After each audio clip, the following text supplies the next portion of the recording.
Divine Intervention. By Orthoris. Epilogue. Discord. Several voices with varying states of concern called out when Discord quite literally exploded. Unlike a real explosion, Discord's sudden departure sounded more akin to a big bubble being popped. His limbs flew off into different directions and started to dissolve mid-air. Was that one of his bits? Luna asked slowly, unsure on how to proceed. No, Atlas bit his lips while looking around for any sign of Discord. I don't think so. Are you sure? Celestia asked, her eyes wandering as well. That seemed awfully Discord-like. I'm pretty sure, yeah, Atlas replied, that was. It just seemed serious. You know Discord doesn't like being serious. Even if you think he's like that, I know he wouldn't pull something like this just for laughs. As soon as Atlas had finished relaying his thoughts, a light started appearing where Discord had been, commanding the attention of every pony present. The light grew in intensity, until every pony except for Atlas had to avert their eyes. He simply cast a spell to counteract the brightness, intent on witnessing what was happening. Slowly but surely, a shadow could be recognized through the binding light. A shadow that was shifting and changing. As the brightness reached its peak, the shadow solidified and sucked in the light around it. What remained after the spectacle was a pony. They had a brown coat and a messy white mane and tail. The horn sticking out of the mess confirmed the pony to be a unicorn. A wrinkly face revealed the advanced age of the pony, yet they were probably not far past their prime. Brown Diamond. Atlas recognized the pony before him with a start. Doc Brown? Is that you? Do you know this pony? Celestia asked carefully, who alternated between looking at Atlas and the prone pony. I think so, Atlas replied, still not entirely certain that he could believe his eyes. If I'm right, this pony's name is Brown Diamond. One of the many ingredients that created Discord. Created Discord? Luna asked, confusion evident in her voice. What does that mean? A long time ago, Discord was just a pony, Atlas explained, unable to avert his eyes. But a spell went horribly wrong, and Discord was the result. Ugh, Doc Brown started to wake up. What happened? Brown Diamond? Are you all right? Atlas asked. Brown Diamond. Doc Brown's eyes fluttered open and he looked at the ponies gathered around him. What do you mean? My name's Disco. No, wait. This is confusing. Discord? Atlas asked tentatively. Yes, Father. Doc Brown replied immediately, focusing on Atlas. No, not Father. Assistant, and partner. Doc Brown sat up, mumbling incoherent words as he tried to get his head straight. Something was very obviously wrong, and Atlas was intent on getting to the bottom of it. I need you to answer me as good as you can. Atlas took a deep breath. Who are you, and what do you remember? I'm Discord. I think, the pony said slowly. There are memories that don't belong to me, or do they? I'm not sure. I can remember everything from my life as Discord. But there are new memories of a pony named Brown Diamond. Which ones are more dominant? Atlas asked curiously. Right now? Discord asked. Brown Diamonds. I can remember everything so clearly, like it was yesterday, yet I know that they happened so long ago. Damn, Atlas bit his lower lip. You think you're gonna be okay? I think. I just need some time to sort through this. Discord smiled weakly at Atlas. There's a lot of new information and I feel very disoriented right now, but I think I'll pull through. Atlas breathed a sigh of relief and fell back on his rump. It would appear that Discord was still Discord. Albeit with a new appearance and some mental issues. He had always been a strong-minded individual, and there was no doubt in Atlas's mind that he'd be able to pull through somehow. As he sat there contemplating his next move, he could feel his new wings move on their own once again. Mildly annoyed, he shot a glare backwards, only to find Pinkie Pie pawing at them like a cat. "I thought the after-party would be the biggest party I've ever thrown," Pinkie said. "But it seems like I'll have to make it even bigger to account for our newest alicorn." "I'm sure we're all looking forward to it very much," Atlas smiled, "but we should probably look to it that every pony recovers the necessary strength to properly enjoy said party, don't you think?" As if on cue, Atlas's stomach let out a loud grumble. "I, for one, could go for some grub right now." The situation caused every pony to let out a weak chuckle, as they found themselves in a similar situation, so they set course for the pre-set-up food stands. The other gathered ponies were already happily eating away and discussing the event in detail. Celestia made sure to levitate the sleeping Twilight along with her, and Atlas kept a close eye on Discord, who followed them on unsteady hooves.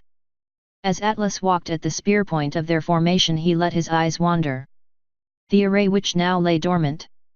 The blue sky high above, free of the walls that were there before, and last but not least, the crowd of happily chatting ponies they were approaching. Just to make sure, Atlas sent out a weak scanning pulse, in case some pony had been drained more than it was supposed to.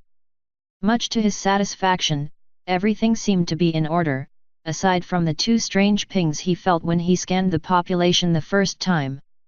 He had almost forgotten about them, and renewed his intention to investigate these two when the opportunity presented itself.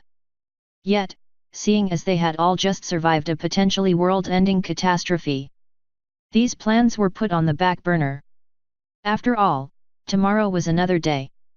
Far away from other pony settlements stood a quaint little town. So far away, in fact, that if you got off on the last train stop you still had to walk for about an hour before reaching it. The distance to other civilized areas was by design, as the ponies who inhabit said town felt like there was something wrong with society. Afraid that their different ways would brand them as outcasts, they retreated to a place where they could live alongside like-minded individuals. The town was still in its early stages, and consisted only of 2 rows of houses that lined its singular street. At the head of the town rested one slightly smaller building, and the residence of the settlement's self-appointed leader. Usually, the town was filled with activity, as the few residents went about their daily business. Friendly faces everywhere, a community consisting of humble folks without temptation. Not now, though.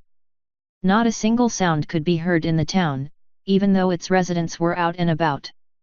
A deathly silence ruled over the town, which had been unbroken for the past few weeks, or, depending on who you'd ask, a few seconds ago. Not a single pony moved a muscle as they stood, rooted to the spot, frozen in time. A pony, frozen mid-wave, a baker looking into her oven, or friends chatting in the middle of the street. All of them were being watched by a pony, sitting on a nearby hill. The pony sported an orange coat and a blonde mane with a unicorn horn sticking out of the messy hair. She watched over the frozen ponies with the patience of a saint, content in her task of vigilance, as a pop behind her announced the arrival of her friend and helper. "Star Swirl," she said simply. "How'd it go?" "I didn't really approach." "Just like you wanted," Star Swirl replied, sitting down next to her. "It took some effort on my part to not just go out there and hug the old coot, but I managed. And I'm grateful for that," the pony chuckled, "but we both know that I'm asking about the other thing." "As far as I can tell, Atlas pulled it off," Star Swirl nodded proudly. "It was quite a sight to see, honestly." "Oh, and he's an alicorn now." "Everything as it should be then," the mare nodded back. "You know, for how much shit you keep giving me for messing around with time, I still don't quite understand why you're allowed to just up and stop the time of an entire town on a whim," Star Swirl complained. "This isn't on a whim," the mare sighed, preparing to explain her actions yet again. "Atlas is a very powerful ally for pony kind, yet even he isn't infallible. He helped me out in the past, and this won't be the last time he will play a major role in this planet's protection. So, just to make sure everything goes smoothly, I'll help him out just this once. He'll need me in the future, as well as you too, but for now, this is all we can do to help." "Didn't you say that this was for the element bearer's sake?" Star Swirl asked. It is, for this town will help them grow, the mayor nodded. And Atlas will need the bearers at their strongest if he plans to survive what is to come. All right, if you say so. Star Swirl shrugged, will you release them now? I think I'll give Atlas and his friends a day or two to celebrate their victory, the mayor said happily. So we're stuck here for a while, I guess, Star Swirl sighed. Time means nothing to you, as well as me, the mayor reminded him. Yeah, I know, Star Swirl rolled his eyes. Doesn't change the fact that I'll bore myself to death if I sit around doing nothing, I'm not as patient as you. So, what do you say to a few rounds of magic, the channeling? A blast from the past, hey, the mayor raised an annoyed eyebrow. I hope you didn't go back in time to get yourself a deck. I'll admit to nothing, Star Swirl huffed. So what will it be? You in? I suppose we could play a few games, the mayor settled down on a relatively flat surface, so that they could properly play on the ground. Today, I'll finally beat you, Star Swirl said smugly, settling down opposite of her. I know the guy who made it after all. So do I, the mayor ruffled her wings to get more comfortable. And I'm proud to say he was the only one who ever beat me. Let me guess. He was the only one who played with you. Star Swirl laughed. Shut up and deal the cards, Star Swirl. As you wish, Star Swirl rolled his eyes and started distributing the cards among them. Don't blame me if you lose though, Amber. Author's note. And we're done. Truly a special moment for me, seeing how much time and effort I put into this project, and now it's finally complete.